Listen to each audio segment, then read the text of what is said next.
Fire alarms screamed through the cabin as the escape pod tore through the atmosphere of a planet I had never heard of. Metal groaned around me.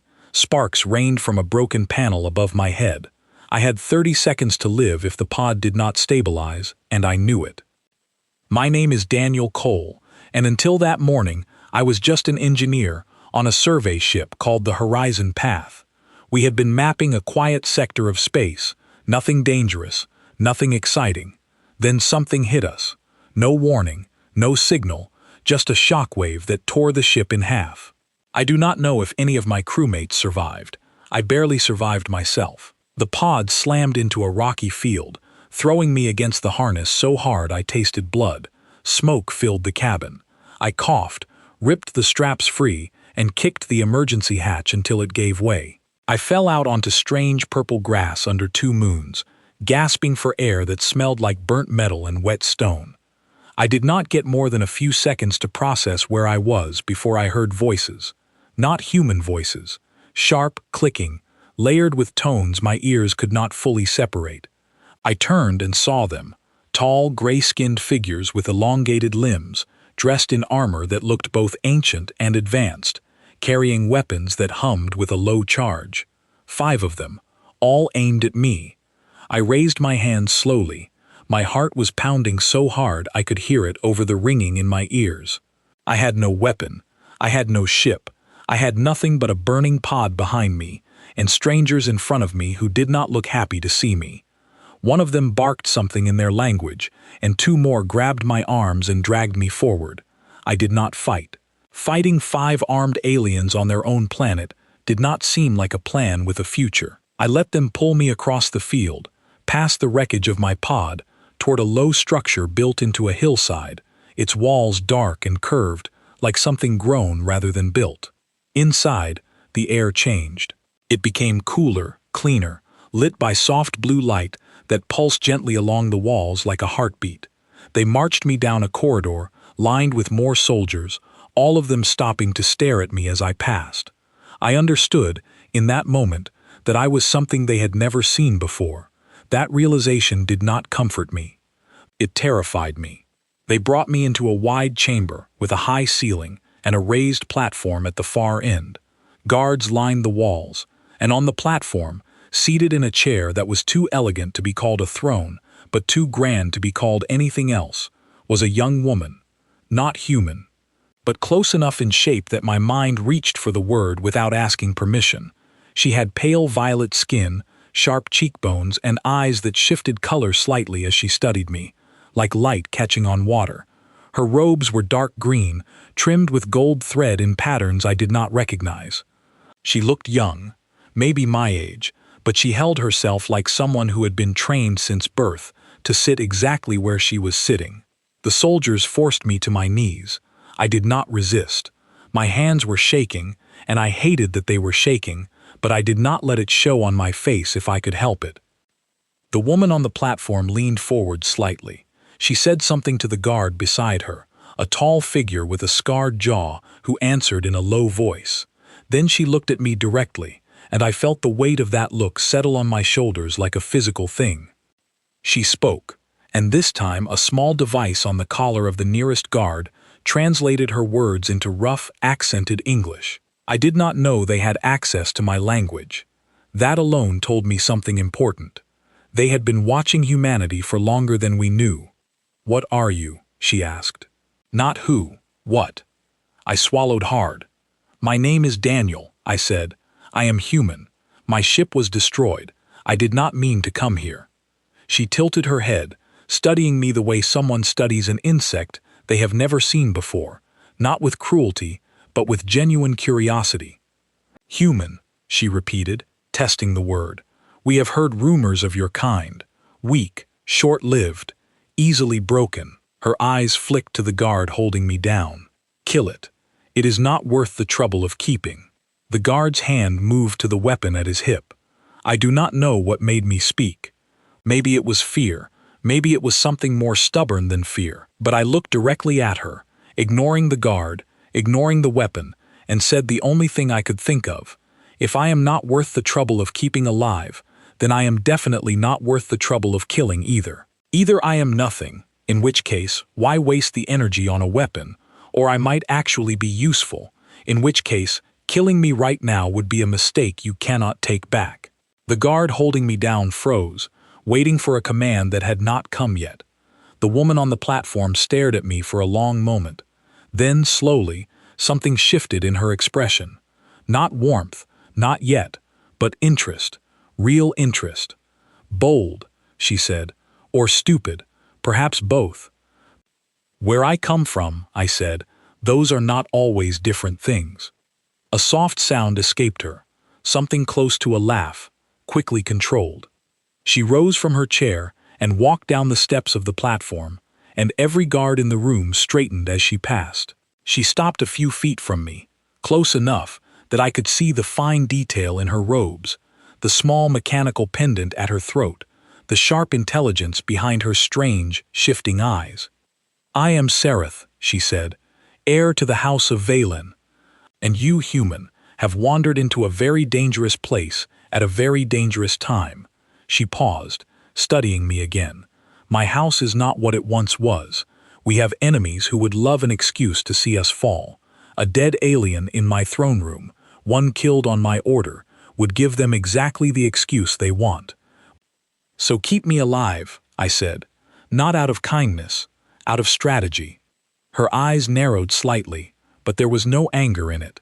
If anything, she looked almost pleased. "You assume I need a reason beyond curiosity." "I assume everyone needs a reason," I said, "even curious ones." She studied me a moment longer, then turned to the guard with the scarred jaw. "Take him to the lower chambers. Feed him. Do not harm him. I want to know more about this creature before I decide what to do with it." The guard hesitated. "Princess, the council will ask questions. A human, alive, in the palace." "Then let them ask," Sereth said, and there was steel in her voice now, the kind that told me this was not the first time she had overruled someone twice her age. "I am still the heir of this house, whatever the council wishes to pretend otherwise. This is my decision." The guard bowed his head and said nothing more. I was pulled to my feet, my arms still aching from where they had gripped me, and led out of the chamber. As I was taken away, I looked back once and found Sereth still watching me, her expression unreadable, her posture perfectly still, like a queen already, even though I would later learn she held almost no real power at all. They kept their word. I was not harmed.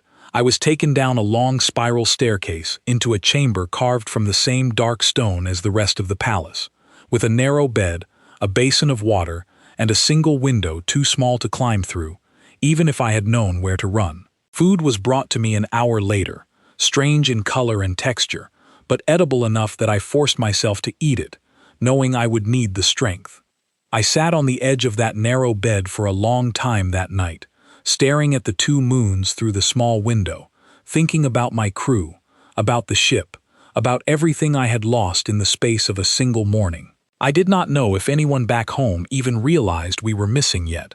I did not know if I would ever see Earth again. But I was alive, and on a planet full of strangers who had every reason to end my life the moment I arrived. One of them had chosen not to. I did not understand why yet. I did not know if it was curiosity, or strategy, or something else entirely. All I knew was that a young woman with shifting eyes and a fading house had looked at a frightened, half-broken human kneeling on her floor and decided he was worth keeping around. I had no idea, that first night in the dark, just how much that single decision would change everything, for both of us, and for two worlds that had never truly seen each other before. The days that followed blurred together in a strange rhythm of silence and small observations. No one spoke to me directly except the guard who brought my meals, a stern woman named Ilya who never answered my questions but always made sure I had enough water. I spent my time studying the room, the corridors I glimpsed when the door opened, the patterns of light through the small window. It was not much, but it gave my mind something to hold on to besides fear. On the fifth day, the door opened without warning, and Sereth walked in alone. No guards, no announcement. She simply stepped inside, closed the door behind her, and studied the room the way she had studied me back in the throne chamber. "You have not tried to escape," she said. "Where would I go?" I asked.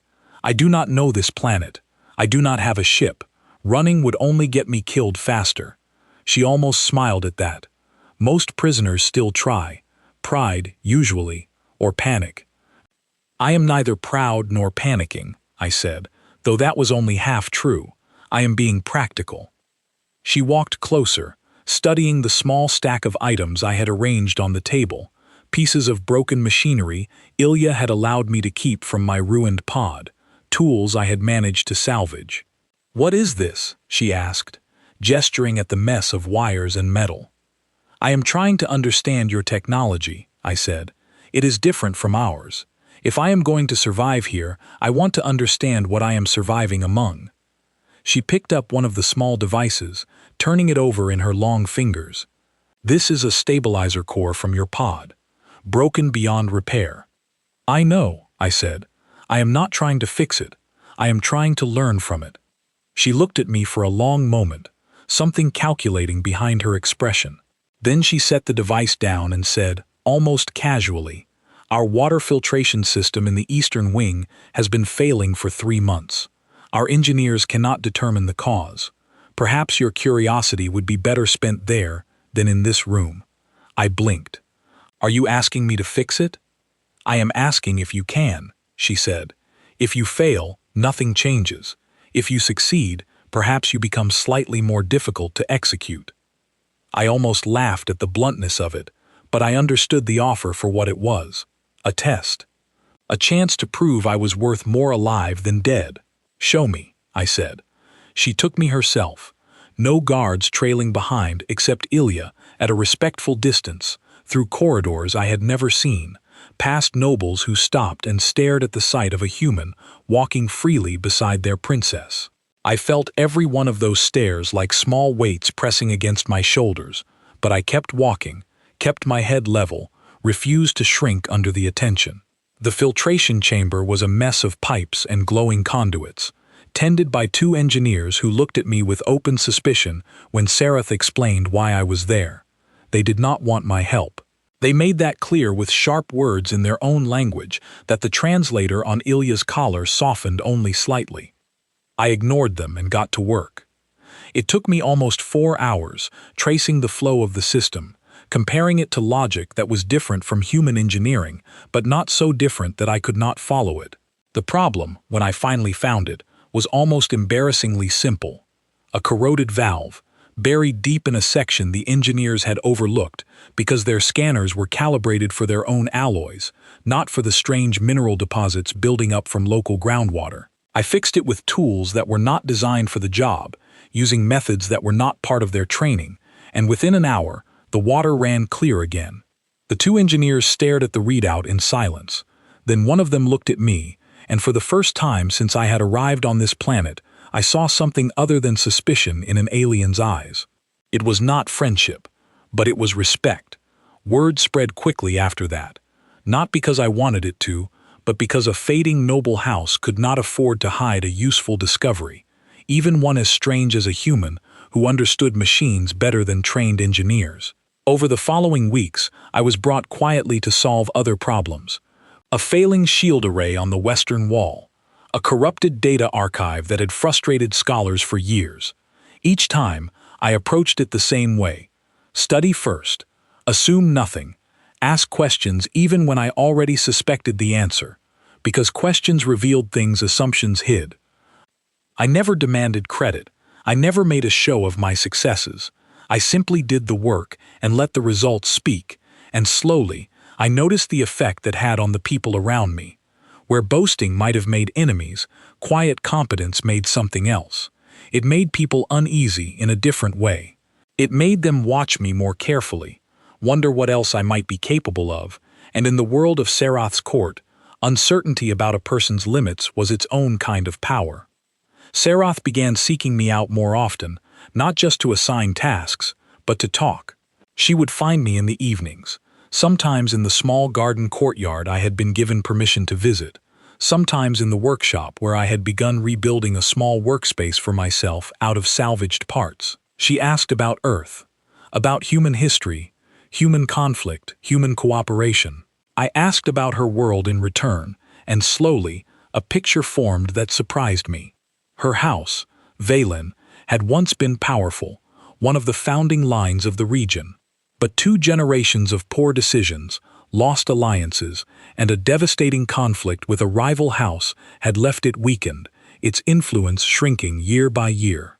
Serath was the heir, meant to inherit a legacy, but what she stood to inherit was closer to a burden than a birthright. The council that surrounded her, older nobles loyal to the house in name only, saw her as inexperienced, easily managed, easily replaced if a better opportunity came along.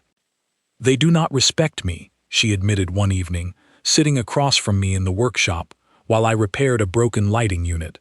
"They tolerate me because tradition demands it. The moment tradition allows otherwise, they will not hesitate." "Then give them a reason to respect you," I said. "Not tradition. Results." She looked at me sharply. "You make it sound simple." "It is not simple," I said, "but it is possible. I have been doing it since I arrived here, in a much smaller way. Every time I fix something they said could not be fixed, I earn a little more room to exist. You could do the same thing, just at a much larger scale." She was quiet for a long moment, watching me work. "You are an unusual creature, Daniel Cole." "I have been told that before," I said, usually as an insult. "I did not mean it as one," she said, and something in her voice made me look up. Her expression had softened, just slightly, into something I had not seen from her before. Not the calculating princess, not the cautious ruler weighing risk and benefit, just a young woman, tired of being underestimated, finding an unexpected ally in the last place she expected one. Over the following months, that alliance deepened in ways neither of us planned. I helped her prepare arguments for the council, using logic and evidence in ways her advisors had never bothered to try, since tradition alone had always been considered argument enough before. She began winning small victories, minor policy changes, resource allocations that favored efficiency over old loyalties. Each victory was small. Together, they began to add up. I also learned, slowly, how isolated she truly was. Behind the poise and the command she showed in public, there was a young woman who had never been allowed a real friend, never been given space to be uncertain or afraid, because an heir could not afford to show weakness in a house already seen as weak. I understood that isolation better than I expected to. I had lost my crew, my ship, my entire world in a single morning, and here, in this workshop, talking to a person who did not think in the same language or grow up under the same sun, I had found something I did not expect to find so far from home: understanding. It was not immediate, and it was not simple, but somewhere between fixing filtration systems and rebuilding shield arrays, between council meetings and quiet evenings in a small garden under 2 moons, Serath and I stopped being princess and prisoner. We became something else. Something neither of us had a word for yet, in either of our languages. The court noticed, of course. Whispers followed us through the halls, some curious, some hostile. The council grew wary of how often the princess sought out the company of her human prisoner. Rumors began to spread, twisted by those who wanted to see her house fall, painted as scandal rather than partnership. I did not know yet how dangerous those whispers would become. I did not know that a rival house was already watching, waiting for the right moment to turn our growing bond into a weapon against her. All I knew, in those quiet months, was that for the first time since the fire, and the wreckage, and the terror of that first night, I did not feel entirely alone on a world that was not my own, and neither, I was beginning to realize, did she. The summons came on a morning that started like any other, which is exactly why it hit so hard. I was in the workshop, elbow deep in the wiring of a communication relay Serath wanted improved, when Ilya appeared in the doorway, her expression tighter than usual. "The council has called an emergency session," she said. "You are required to attend, both of you." I set down my tools slowly. In the months since my arrival, I had learned to read the tension in a room before anyone spoke, and the tension radiating from Ilya told me this was not a routine meeting. The council chamber was already full when we arrived, nobles seated around a long curved table, their expressions ranging from curious to openly hostile. At the head of the room stood a tall, broad-shouldered man with cold eyes and a voice that carried without effort. I had seen him before, at a distance, during earlier council sessions. His name was Kaloth, head of House Draven, the rival house that had spent generations trying to claim what remained of House Valen's influence.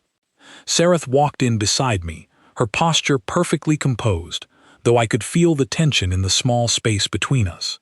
She took her seat at the table. I remained standing near the wall, as protocol demanded for someone of my uncertain status. Kaloth did not waste time on formalities. "It has come to the attention of this council," he began, his voice dripping with false concern, "that the heir of House Valen has been spending an inappropriate amount of time in the company of an alien creature, a prisoner, a pet, by any reasonable definition." Murmurs rippled through the room. Sareth's expression did not change, but I saw her hands tighten slightly where they rested on the table. "This council," Kaloth continued, "must ask whether House Valen's judgment can still be trusted when its heir chooses to associate so closely with a lesser species instead of attending to the responsibilities of her station. Perhaps it is time to reconsider whether House Valen deserves its remaining seats at this table at all." The room erupted into overlapping voices, some in agreement, some in protest, but the damage of the accusation had already landed. I understood immediately what this was. Not genuine concern, a calculated strike, using our friendship as a weapon, timed for a moment when House Valen's position was already fragile enough that a single well-placed scandal could push it over the edge entirely. Sareth rose from her seat, and the room quieted, though not out of respect, more out of the anticipation of watching her struggle. "House Valen's judgment," she said, her voice steady, "has produced results this council cannot dismiss. Improved shield systems, repaired infrastructure that your own engineers, Kaloth, declared unsolvable.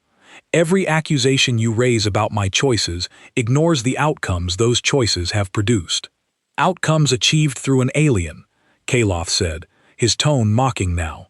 "Not through the strength of your house, through the charity of a creature that should have been executed on arrival. Tell me, Princess, what does it say about House Valen's future when its heir must rely on outsiders to accomplish what her own lineage cannot?" I felt something tighten in my chest, watching her stand alone against a room stacked against her. I had spent months learning this world's politics, its unspoken rules, the currency of respect and fear that moved through every conversation in that chamber. I understood in that moment that words alone would not be enough to save her from this. Kaloth had not brought an accusation to be debated. He had brought a trap, and every path out of it that relied on defending our friendship as simple friendship would only feed the scandal further. There was only one path I could see that closed the trap entirely, instead of feeding it. I stepped forward before I had fully decided to, the eyes of the entire council shifting toward me. "May I speak?" I said. Kaloth's lip curled with disdain. "The creature wishes to address this council. How amusing." "Let him speak," Sareth said, her voice sharp enough to silence the room again. I walked forward until I stood beside her, and I looked directly at Kaloth, refusing to let my voice shake, even though my heart was pounding. "You call this scandal because you assume there is something to hide. There is not. What exists between the princess and myself is not charity, and it is not the improper indulgence you are describing."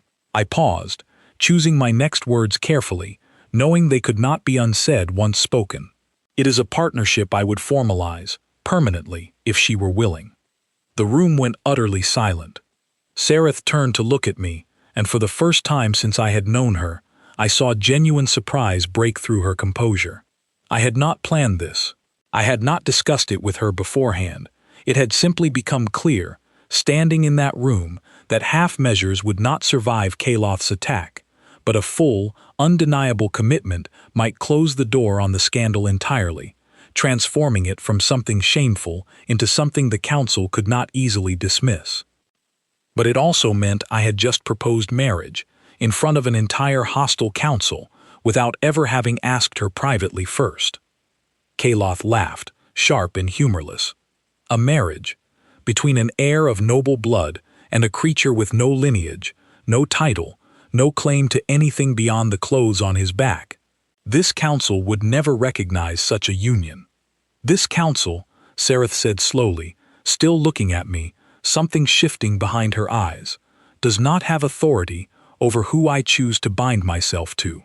That authority belongs to me and to the traditions of my house, which recognize the right of an heir to choose a partner who has proven their worth through action regardless of birth. She turned back to Kaloth, and I watched the surprise in her expression harden into something resolute. And Daniel Cole has proven his worth to this house many times over, in ways your engineers, your scholars, and your soldiers have failed to match. You would truly do this, Kaloth said, disbelief creeping into his voice for the first time. Bind your house to an alien creature.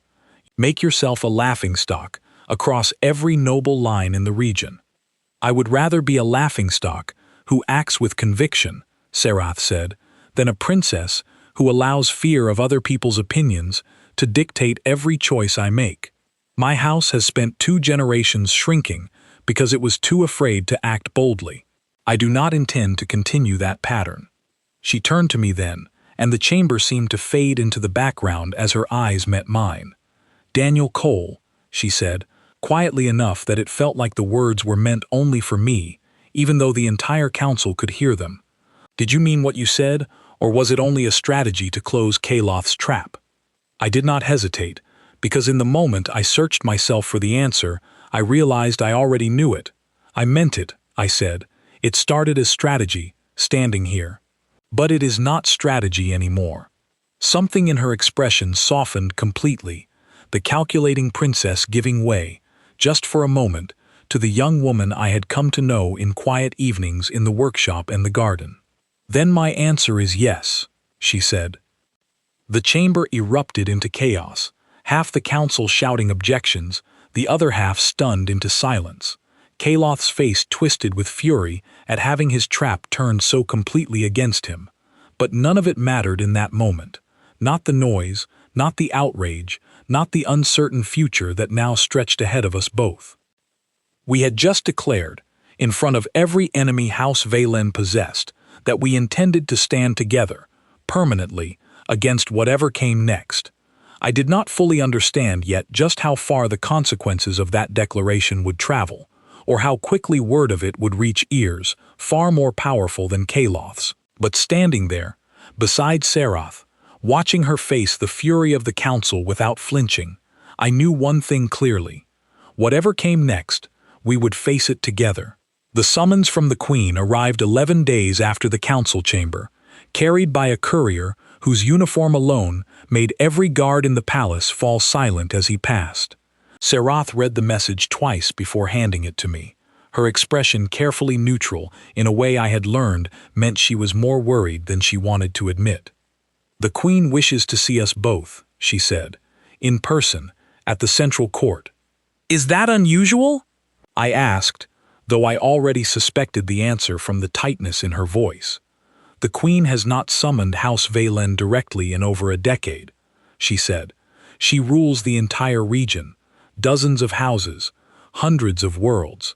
For her to personally intervene in a matter as small as a marriage between a minor heir and an alien. She paused, choosing her words carefully. It means Kaloth's accusations reached further than we expected. It means someone believes you are not a small matter at all.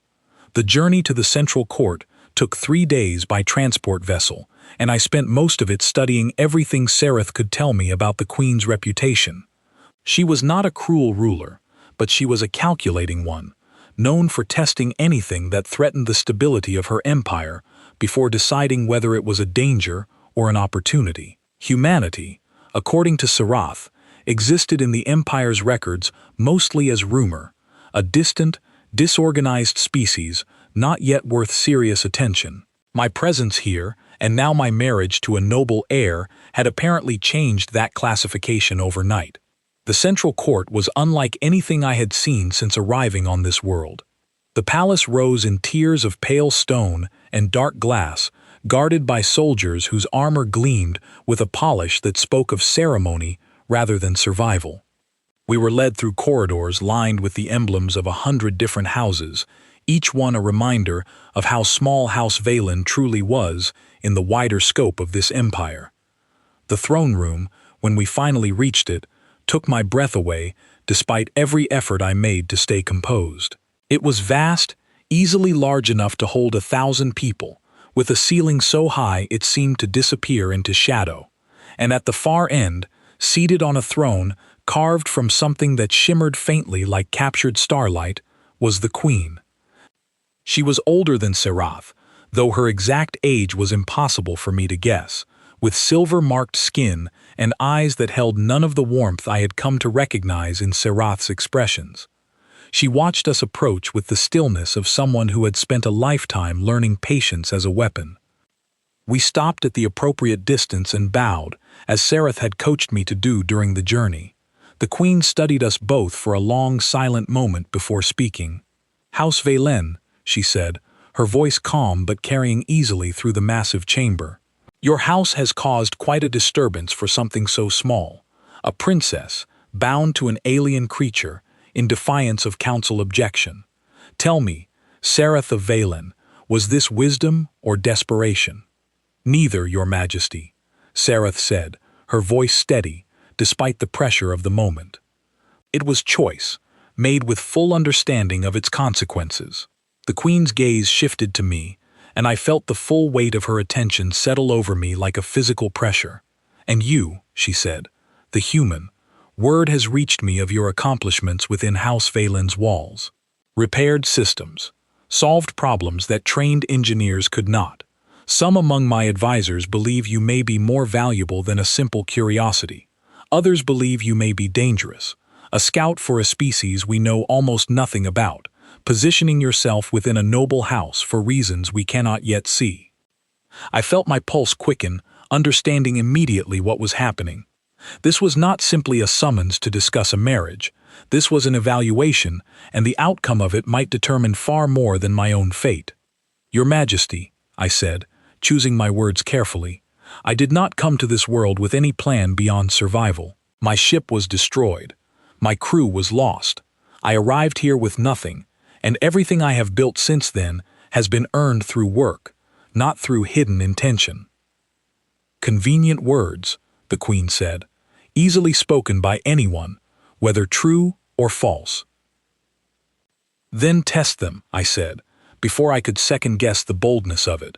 "Give me a task your own engineers and scholars have failed at. If I fail as well, you will have your proof that I am nothing more than I claim, an ordinary being who arrived here by accident." A murmur passed through the assembled nobles lining the chamber. The queen studied me for a long moment, something calculating behind her expression, before a small, cold smile touched her lips. "Bold," she said, echoing the word Serath herself had used the first night we met. "Very well, there is a matter that has troubled this court for 3 years. An ancient archive, sealed by a civilization long extinct, buried beneath this very palace. My finest scholars, my most advanced systems have failed to open it. If you succeed where they have not, I will consider your claim of ordinary origin far less believable and far more interesting." I did not fully understand the scope of what I was agreeing to until I stood before the archive itself, 3 hours later, in a chamber beneath the palace lit by pale artificial light. The structure before me was unlike anything I had encountered since arriving on this world, covered in symbols that matched nothing in the translation systems the Queen's scholars had brought to assist me. Serath stood nearby, watching with quiet tension, while a dozen of the Queen's advisors observed from a respectful distance, some skeptical, some openly hoping I would fail. I spent the better part of 2 days working through the problem, sleeping only in short bursts, refusing help from the scholars who offered it grudgingly whenever my frustration grew visible. I approached it the way I approached every problem since arriving on this world, assuming nothing, testing everything, treating the archive not as an alien mystery but simply as a system built by beings who thought differently than either humans or the people of this empire, but who had still followed some kind of logic, however unfamiliar. The breakthrough came from an unexpected place. The symbols on the archive, I finally realized, were not language at all, not in the way anyone had assumed. They were a sequence, meant to be read, not symbolically but mathematically. Patterns encoded the way an engineer might encode patterns, rather than the way a scholar might encode meaning.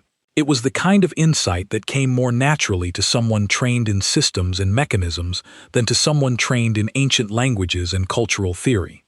When the archive finally opened, its ancient seals releasing with a low mechanical groan that echoed through the chamber, the reaction from the gathered scholars was immediate and stunned silence. Sereth's expression, when I turned to find her in the crowd, held something close to pride, though carefully restrained given the audience surrounding us. Word reached the Queen within the hour, and we were summoned back to the throne room that same evening. This time, the chamber felt different as we walked in, the murmurs among the nobles carrying a different tone, curiosity now edged with something closer to respect, or perhaps wariness. The Queen studied me for a long moment once we stood before her again. "You have accomplished in 2 days what my finest minds could not accomplish in 3 years," she said. "That is no longer a matter of luck, or accident, or ordinary chance. That is capability human, real capability." She paused, her eyes shifting from me to Sereth, studying the two of us together, with an expression I could not fully read. "I find myself reconsidering my assumptions about your species entirely." Then she rose from her throne, and the entire chamber fell into perfect silence as she descended the steps and walked toward us, stopping close enough that I could see the fine detail of her ceremonial robes, the quiet authority radiating from every controlled movement she made. She looked at me for a long moment, then turned her attention fully to Sereth and asked the question that would echo through every retelling of this story for years to come, the question that carried the weight of an entire empire's judgment behind it. "Who is he?" The chamber held its breath.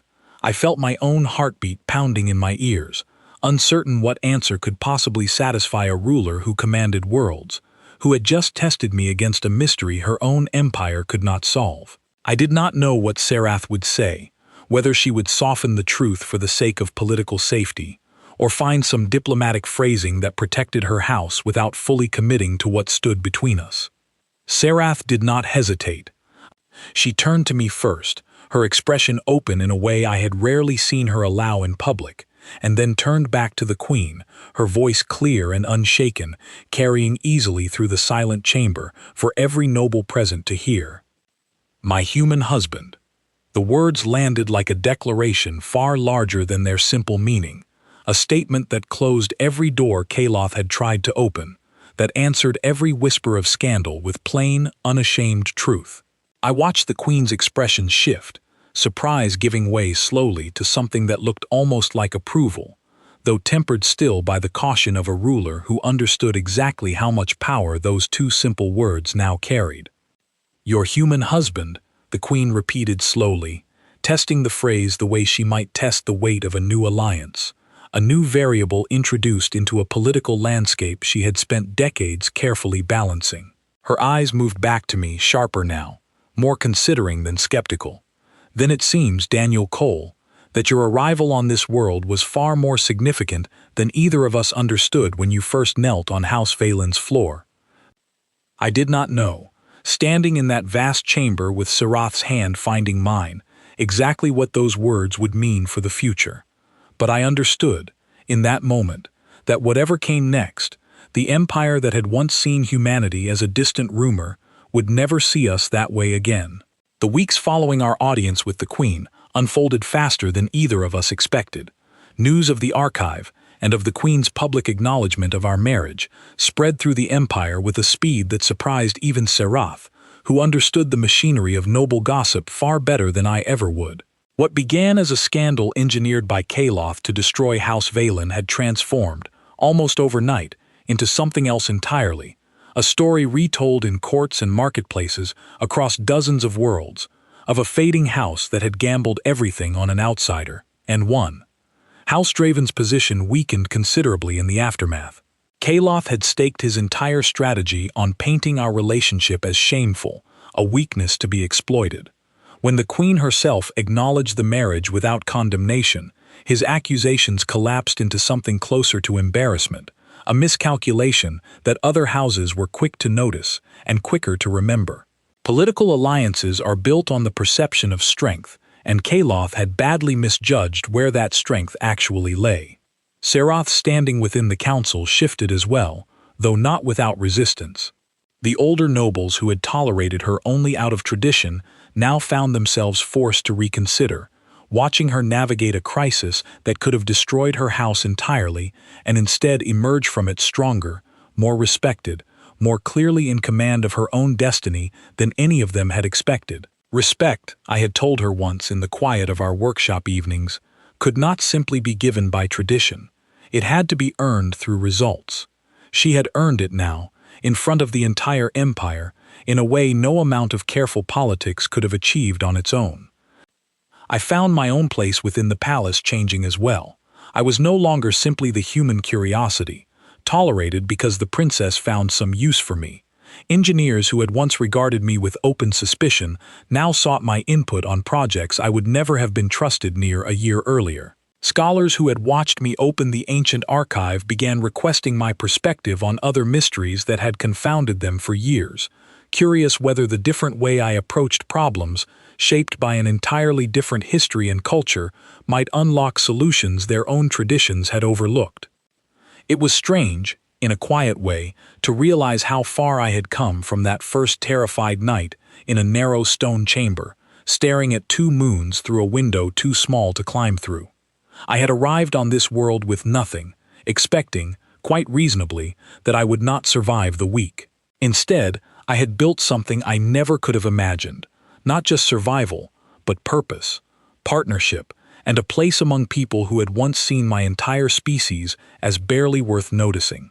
Serath and I spent long evenings in those weeks, discussing what came next, not just for our own future, but for the wider implications of everything that had happened.